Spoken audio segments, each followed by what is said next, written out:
Good evening, everyone. My name is Dr. Bhakti Devi. On behalf of Jalsmruti Foundation, I welcome you all for today's session, Saturday live water session.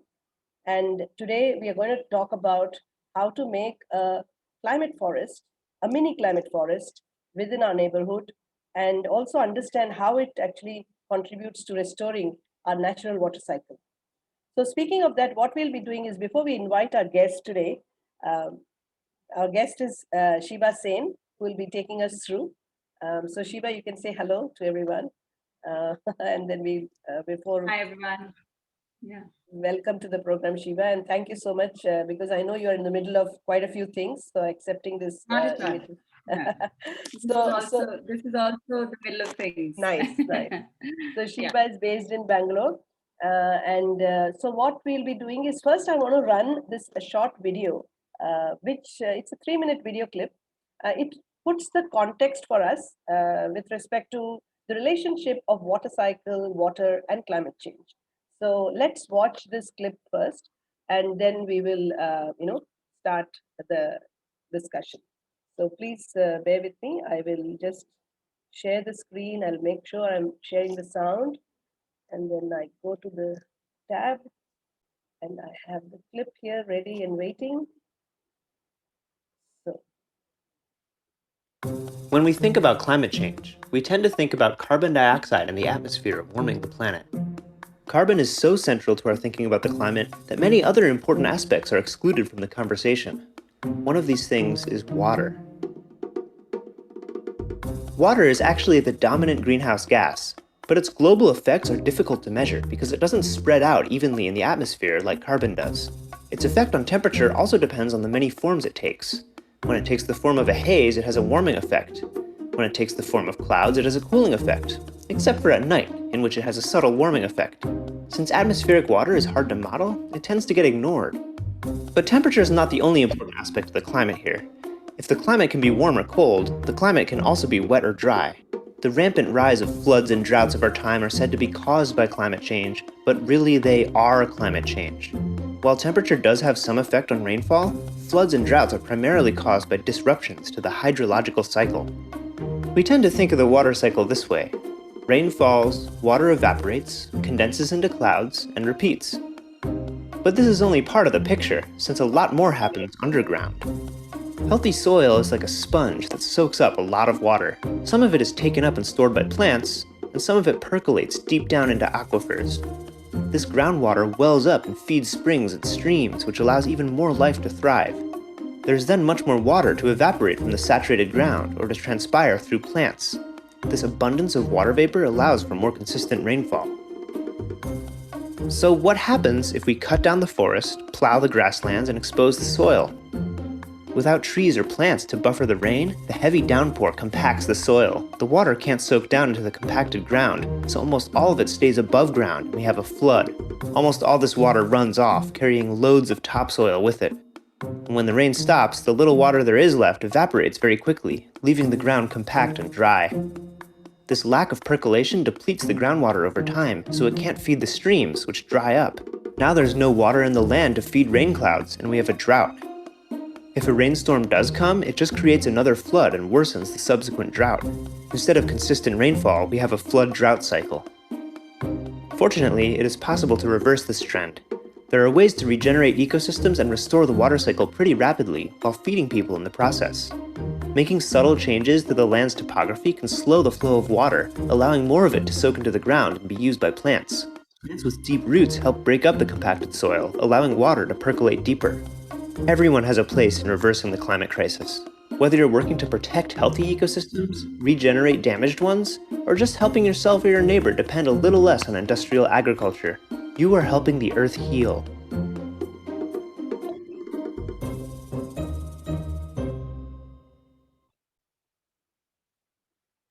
we have other people joining us. So this was the video. So basically, I just want to, if anybody wants to say anything watching the video, is there anything new they've heard in it or anything striking you noticed in the video? Just let me check out the...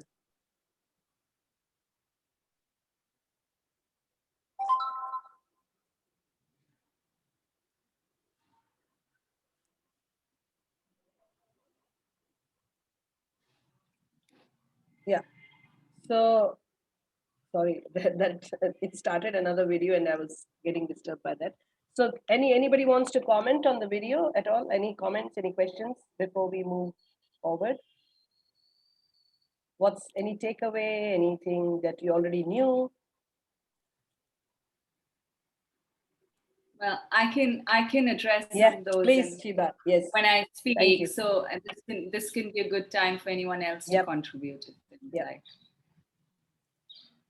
Okay. So I just wanted some participation. That's why I'm trying to wait for someone to contribute by saying something about if they watch the video and they find something or they already knew about it. That's also okay to talk about that, mention that. Okay. So, all right. So can I also have some videos on so we know we are having people or it's just not names? That'll be good just for a little while and then you can log off.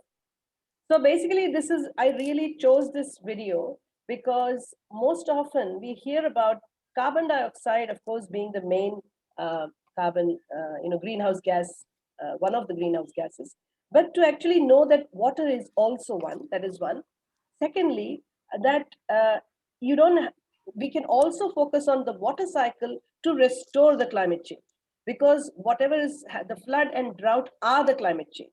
So if you want to reverse this process, then you can also focus on, apart from reducing carbon emissions, when you also start restoring the water cycle, climate change gets restored. And the best part I thought with that video was that it is basically telling us that when you start restoring the local water cycle, you actually start seeing the rain consistency within that local area. You don't even have to wait for the whole world to change the water cycle, but simply by making change to your own local area water cycle, you are able to bring consistency in the rainfall, bring back the reverse the climate change effect that you're seeing, because ultimately climate change effect is manifested in the form of floods and drought as a major impact.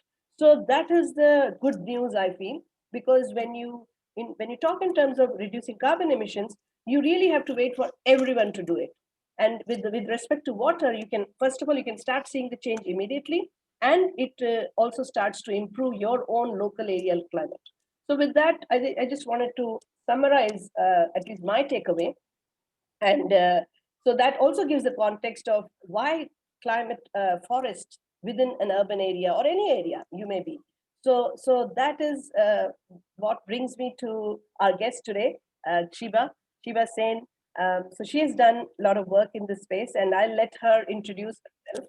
So Sheeba, welcome, and please introduce yourself and give us a little bit of a context before we launch into understanding how do we do it ourselves. Do it yourself mini climate forest. We'll get into that conversation after you have given us a bit of a context.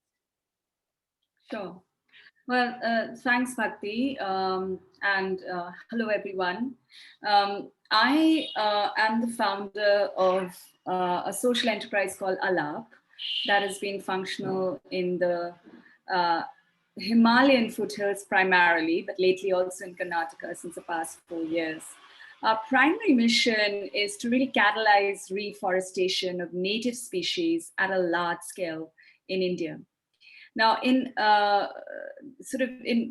tandem to that, what I'm also working on now after 4 years of really finding the ways that we can catalyze and increase the scale of reforestation, which is basically making forests but not planting trees, and I'll come to that, is also what Bhakti's touched upon today is, climate change is global, but regeneration and restoration are very local actions. So the effects that we see and the way we have to design and also act is very, very contextual.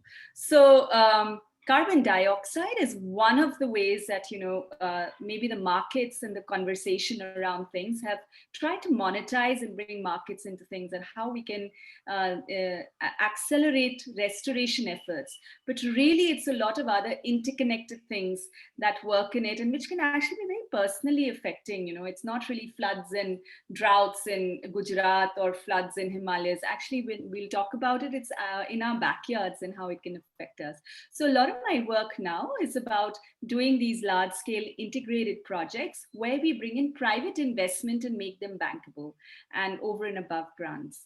But for the purposes of today, I'll focus on a particular method that we are using in our regeneration work, which is really enable any individual to take direct action. It's quite simplified. So that's me. I think what we can do in the interest of time, just launch into that, Bhakti. I just want to have the permission to share my screen. Yeah, Great. Excellent. Thank you. And if anyone has any questions, we can cover that as after the presentation. I can go back to the slides. So please feel free to hold on to it. If you're really compelled, you can always stop in the middle. So that's a LAP. That's the name of my social enterprise, and the enterprise is right now focused on reforestation efforts of native species. So right now we create dense, fast-growing native forests using the Miyawaki method. Many of you might have heard about the Miyawaki method. It's gained a lot of popularity and a lot of accreditation in the last 4 to 5 years. What I'm talking about is one of the use cases of how we are using it for rural development and regeneration for water cycles and so on. And really, when we say our goal is to go beyond forest creation and is to see that forests are the backbone of a local ecosystem, how that can affect water, biodiversity, and also green jobs. So in about 3 years, we've created forests worth 40,000 native trees and really created 100+ jobs, which are right now seasonal, and some of them are all year round. And most of all, these forests that we create are really accelerated. So they have a 90% survival rate of the trees that get planted in them. So I'll jump right straight into it. It's about creating your climate forest. And what does that number one mean? A climate forest is a forest-like system that you can create anywhere. You can create it in large swaths of land, or you can even create it in your farmland, at the back of your house, in the middle of the street. And Miyawaki method is one methodology that really allows us to do that in a very accessible way. So the method is named after a Japanese scientist, Dr. Akira Miyawaki, who's from Japan. And he's been working on regeneration of native trees since the 1960s. He's 93 now.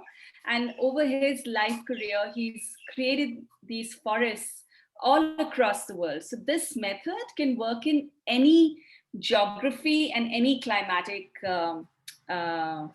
situation.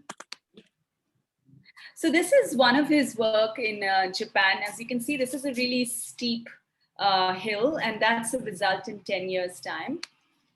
This was one of his first projects in 1979 at the steel factory. Now, in 2017, I decided that I wanted to pilot this method. At the time, I was based in Uttarakhand, where I was founding a lab and I was working with local communities.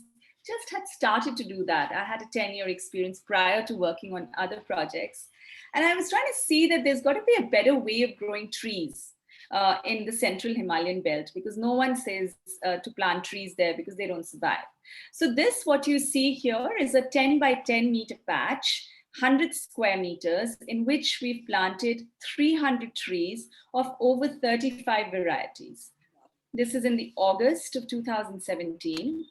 In June, this forest began to look something like this. These are still, it's not really a forest, it's still trees, but they were growing pretty fast as for temperate standards. In tropical climates, they grow even faster.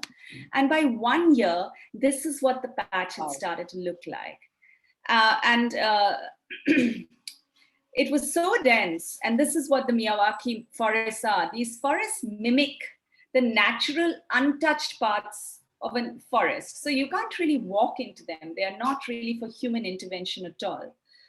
And just as a bumper crop, in last year in August 2020, we took the same farmer who we'd used one, in 2018 to stand against the forest. And this is what it's looking like 3 years later.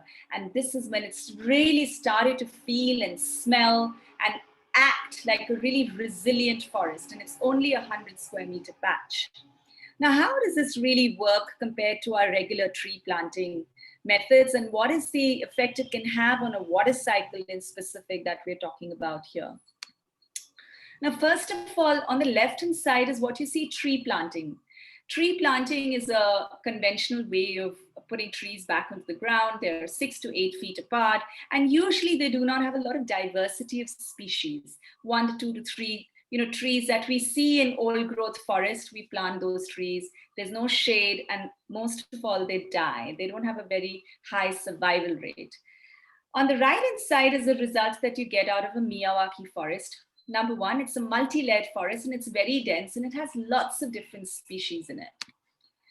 So these forests are like 30 times denser than a conventional planted monocultured forest. Monoculture is just 1 or 2 species. There's no biodiversity.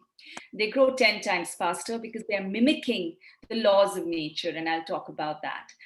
They can grow up to 100 times more biodiverse. So what we've seen in the 3 years in our forest, that we've started to get a lot of local wildlife visit that forest. I mean, it's literally in my backyard. So I get deer coming to visit. I get the 2-horned deer coming to visit. It's much more bird life there, mongooses, martens, rabbits, pigs. A lot of this fauna is coming there because they feel like it's a forest, and it smells, and it has lots of things for them to really, feel like they're in a dense forest.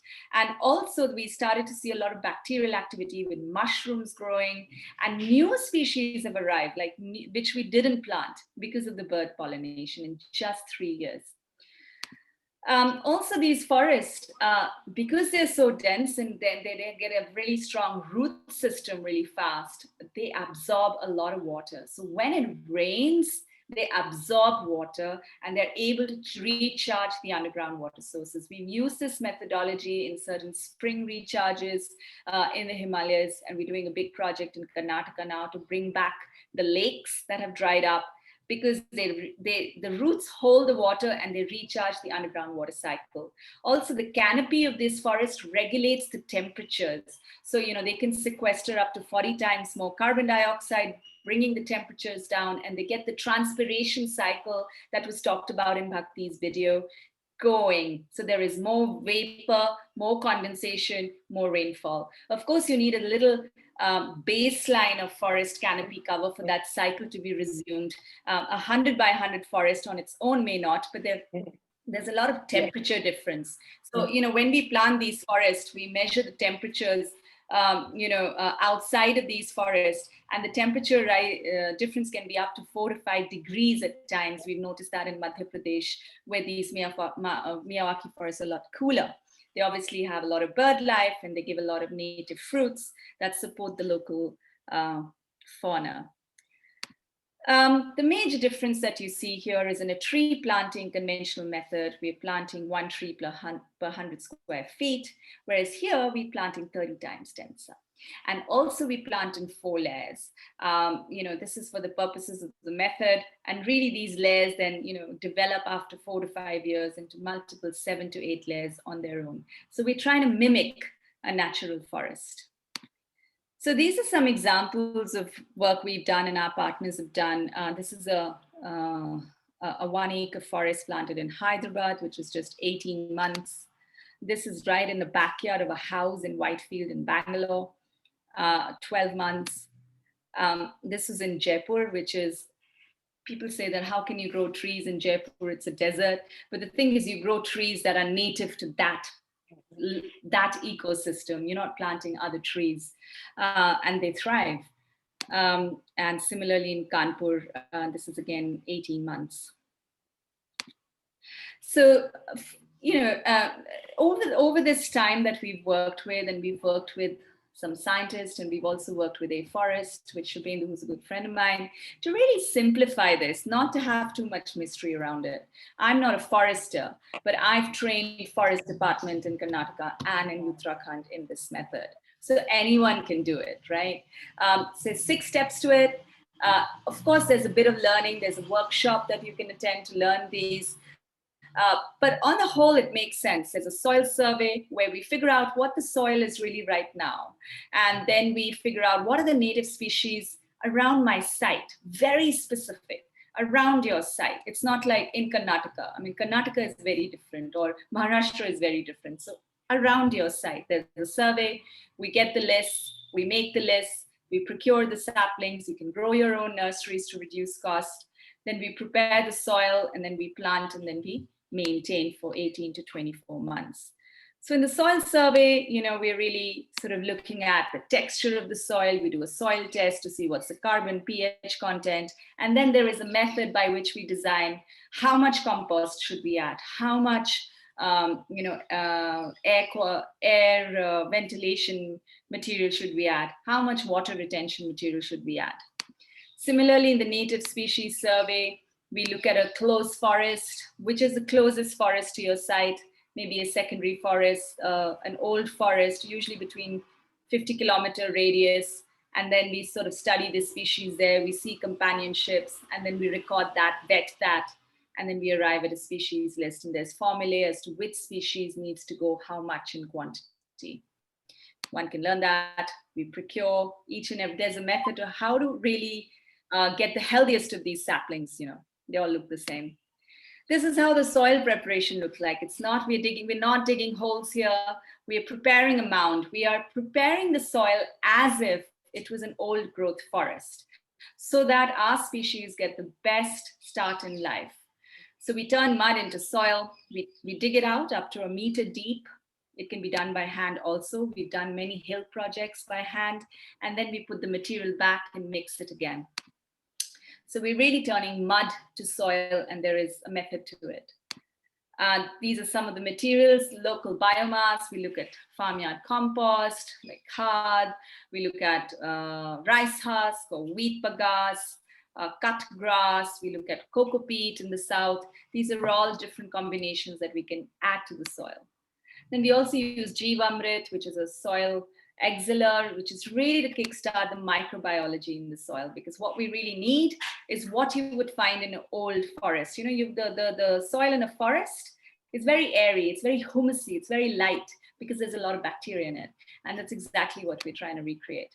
And this is how we plant the trees 60 centimeters apart in various layers. And this is what your Miyawaki forest looks like. It's very different from a conventional tree planting. And then we cover the forest with a layer of mulch, 8 to 9 inches of mulch. Like in a forest, you would never find the forest floor naked. You always have it covered with biomass. And that's exactly what we do to maintain moisture and to provide nutrition to these plants. And 6 months later, this is what's happening beneath the ground. So even if your trees are not really growing very fast, you can already see that there is a very tight network of roots. So we don't even need to water these plants regularly after month 1 or 2, because the watering that you've done before, and especially if you planted pre-rains, these roots retain it. And trees don't need water, they need moisture, and they retain the moisture. And that's your beginning of recharging the water cycle. And in about 24 months, this is what your forest floor will begin to look like. And your forest is done. You need to do nothing now. Up until 24 months, you may need to water, check the soil. You need to do weeding so that the weeds don't compete with your trees that you've planted. And that's it. If there is some tree that dies, let it die. The forest is on its own. Let it decide who lives, who doesn't. And we do not interfere. And after 24 months, you do nothing. It's on its own. It's a resilient, regenerative ecosystem that you've created. So these are some of the benefits, of Miyawaki forests that I've already said. It builds resilience because of increased biodiversity. It recharges water sources, which is critical, and it gives us fast results, and that's what we need. We don't have a lot of time. So it accelerates the process of natural regeneration.